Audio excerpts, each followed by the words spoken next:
اللہ اکبر اللہ۔ کہ کائنات میں سب سے قیمتی جوہر حضرت انسان کا اس کی عصمت کا جوہر ہے، اور سب سے حسین چہرہ وہ ہے جو جنسی کالک سے اپنے آپ کو بچا لے۔ تو جوانی ہو، بانکپن ہو، اور پھر اپنی خواہشات کو بے قابو نہ ہونے دیا جائے، سب سے مشکل مرحلہ پوری زندگی میں یہ آتا ہے۔ کسی نے کہا تھا کتاب زیست کا ایک اور باب بیت گیا، شباب بیت گیا، ایک عذاب بیت گیا۔ تو شباب کا ختم ہونا اور اس کو خیریت سے منزل تک پہنچنا، یہ کتنا بڑا مشکل مرحلہ ہوتا ہے، جس کا جوانی میں باطن کا چہرہ مسخ ہو جاتا ہے اور جنسی کالک سے جو چہرہ آلودہ ہو جاتا ہے، اس کا عفت کا دامن داغدار ہو جاتا ہے۔ تو اس لیے وہ چہرہ تاباں ہے، وہ چہرہ روشن ہے، وہ چہرہ منور ہے جو اپنے آپ کو کالک نہیں لگنے دیتا اور اپنی عصمت کی حفاظت کرتا ہے۔ میرے حضور نے بھی ارشاد فرمائے سبعۃ یظلھم اللہ تعالی فی ظلہ یوم لا ظل الا ظلہ، 7 اشخاص ایسے ہیں قیامت کے دن جب کوئی سایہ نہیں ہوگا، اللہ ان کو اپنے عرش کا سایہ عطا کرے گا۔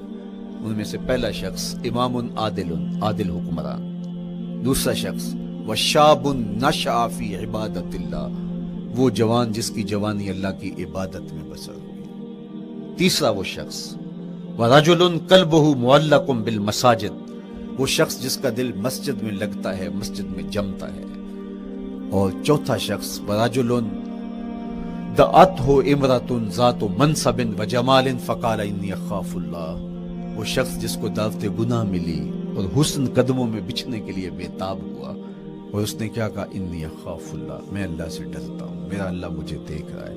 میرے حضور نے فرمایا قیامت کے دن جب کوئی سایہ نہیں ہوگا، اللہ اس کے اوپر اپنے عرش کا سایہ تان دے گا۔ جو اپنی عصمت کے جوہر کو بچا گیا، تو یہ ایک مشکل مرحلہ تھا اپنی جوانی کے تقدس کی حفاظت کرنا۔ میرے حضور نے ارشاد فرمایا انا حبیب اللہ، میں اللہ کا حبیب ہوں۔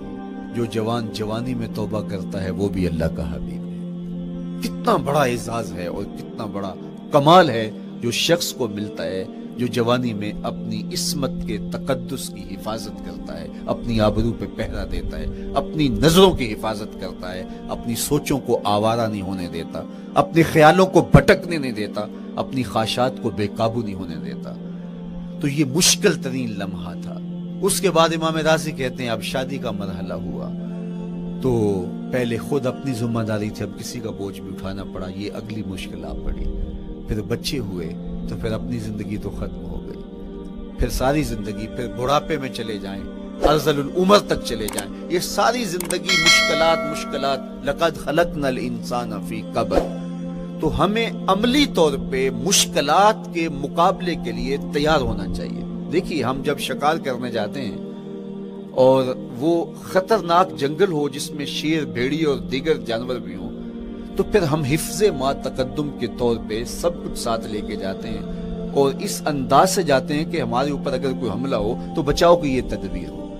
تو ہم عملی طور پہ اس کے لیے خود تیار ہوتے ہیں، تو پھر کوئی ہونے والا حملہ غیر متوقع نہیں ہوتا اور ہم اس کے لیے اپنے آپ کو مستعد اور فعال پاتے ہیں۔ اسی طرح میں اور آپ اگر زندگی کے اس فلسفے سے آگاہ نہیں ہوں گے کہ زندگی مشکلات کا مجموعہ ہے، حالات کی تلخیاں ساری زندگی ہمارے ساتھ رہیں گی، تو کوئی بھی تکلیف، کوئی بھی اذیت، کوئی بھی ایسا واقعہ جو ہم نہیں چاہ رہے ہوں گے وہ روح پذیر ہوگا تو ہم گھبرا جائیں گے اور پھر اس وقت ہم دکھی ہو جائیں گے۔ اس لیے ہمیں یہ قرآن نے سکھایا ہے کہ تم عملی طور پہ زندگی کی سختیوں کا مقابلہ کرنے کے لیے آمادہ اور تیار ہو جاؤ۔